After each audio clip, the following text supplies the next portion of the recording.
आता वाटूरला किती कुचरवटे आहेत काही नाही मला माहित नाही, पण कुचरवट्यावर बसतात आणि व्हॉट्सअपला टाकतात. काय येतं व्हॉट्सअपला? काय लफडं आहे. व्हॉट्सअप आहे, फेसबुक आहे, इंटरनेट आहे, इंस्टाग्राम आहे, एवढा धुमाकूळ आहे. तुम्ही इतकंही काही टाकलं पोलिसात की सगळ्या टीव्हीवर येतं, चांगली बातमी येत नाही. आता मी एवढी बडबड केली 1-1.5 तास, हे काही नाही येणार. मग कुचरवाट्यावरच्या माणसानं जर काही टाकलं आणि थोडं वाकडं तिकडे टाकलं नागमोडी की लगेच पेपरला येतं, लगेच टीव्हीला येतं. मी सांगितलं की कुत्रा माणसानं लावलं त्याची बातमी होत नाही, पण ज्याने व्हिडिओ पाठवला त्याचं नाव माहित नाही, ती बातमी खरी आहे का खोटी आहे कोणी तपासत नाही. कुचरवाट्यावर बसल्या ते काय लिहिते की आमच्या गावातले 9-10 जण आहेत ना आमदाराच्या दावणीला बांधलेले.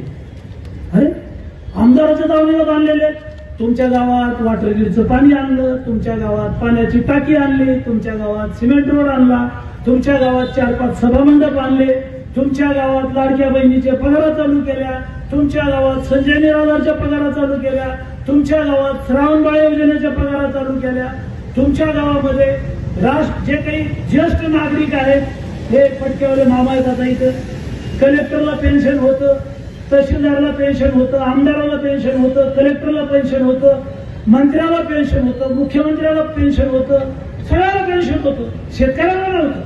आता तुम्हाला मोदीजींनी अटल पेन्शन योजना आणली, ज्याचं वय 65 वर्षापेक्षा जास्त आहे अशांचं मानधन पगार चालू केलेले आहेत आणि कोणाला करायचे असलं तर करू शकता.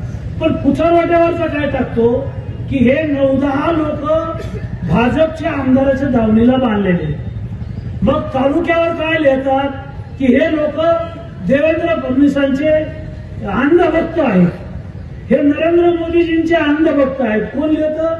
कुचरवाट्यावरचे काटे. काट्याचीच बातमी होती पाहिजे. काय लिहितं ते? मोदीजींनी काय दिलं, देवेंद्र फडणवीसांनी काय दिलं, आमदारांनी काय दिलं. आणि तुझ्या गावात जे आलं ना ते बबनराव लोणीकरनंच दिलं 25 वर्षात. दुसऱ्याला कार्याची टक्के दिली नाही, कोणता पक्षाला असू द्या आणि कोणत्याही पक्षाच्या नेत्याला माझं आव्हान आहे, गावातल्या कोणत्याही सरपंचाला, जिल्हा परिषद सदस्याला, पंचायत समितीच्या सदस्याला तुम्ही कोणत्याही पक्षाला तुमच्या आणि कार्याची डबी आणून दाखवा, नाहीतर झेंडूबामची बाटली आणून दाखवा डोक्याला लावायला. नाही आणू शकत तुम्ही. कशाचे पक्ष, कशाला धरून टाकलात पक्ष? पक्ष काय आहे? जो पक्ष आपल्याला हे सगळं देतो तो आपला पक्ष. काय जटायू पक्ष येतो आपल्या तालुक्यात, जटायू पक्ष आहेत. काय पक्ष आहेत? काय आणलं, काय दिलं, काही करणार आहेत? त्याला विचारा या मारुतीच्या पारावर आणि सांगा की आम्ही हे आणतो गावाला, आम्ही ते आणतो. ते करत नाहीत. ते म्हणजे अमुक नळग्याचा रोड उकरून काढा आणि त्याच्या बातम्या लावा. अमुक मनोहर खलकराचा रोड उकरून काढा. आमचा काही संबंध नाही, ते कोणी माझे नातेवाईक नाही. गुत्तेदारासारखं काम करा, नीट काम करा. नीट काम नाही केलं तर मी नेहमी सांगतो की तुला काळ्या यादीत टाकेल, तुझं बिल काढणार नाही. लावली मी आता त्या चौकशी नळग्याच्या कामाची.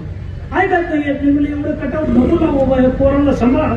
एवढ्या मोठ्या गाड्या आहेत, काळ्या मोठमोठ्या 50-50 लाखाच्या डोळ्यात चलत्यात लोकांच्या. लोकांचं खोटत आहे हे आल्या कुठून? आणि म्हणून मला आपल्याला सांगायचं की कुचरवाट्यावरची चर्चा जी असते ना तर ही चर्चा ऐकूच नका, ते पाहू नका आणि आपलं डोकं खराब करून घेऊही नका.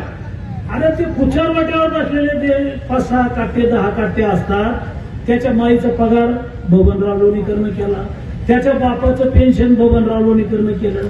नरेंद्र मोदीजींनी 6,000 रुपये तुझ्या बापाला पेरणीला दिले.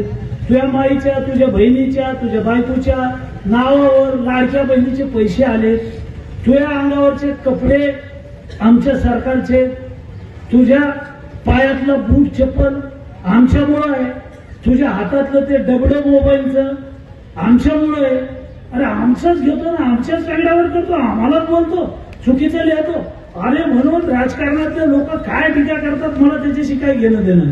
मी प्रामाणिक माणूस आहे, इमानदार माणूस आहे, पक्ष पाहत नाही, काम करतो आणि काही जर चुकलं तर मात्र सोडित नाही.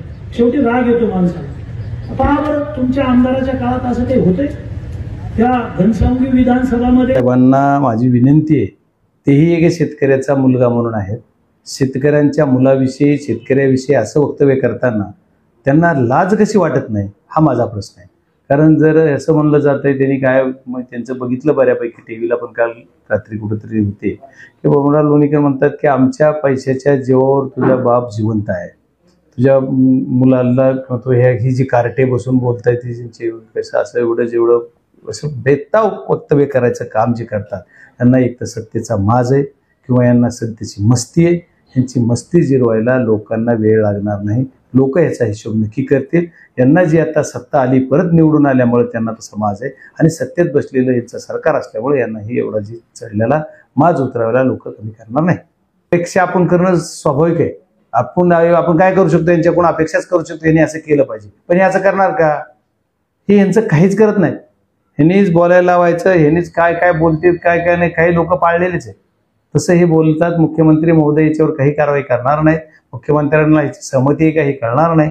कारण असं बोलण्याला जर समर्थनच असलं पाहिजे यांच्याशिवाय कसं बोलतात. यांच्यावर साधं यांनी दिलगिरी सुद्धा व्यक्त केली नाही आतापर्यंत तरी माझ्या माहितीनं. एवढं शेतकऱ्यांच्या मुलाला कार्ट्या म्हणलं जातंय, त्यांना तुम्ही तुझे आई बाप आमची आम्ही पेन्शन देतो, मग का उपकार करता, का देता? मतासाठी लाचारी पत्करायला लावायचं काम करताय का तुम्ही आम्हाला?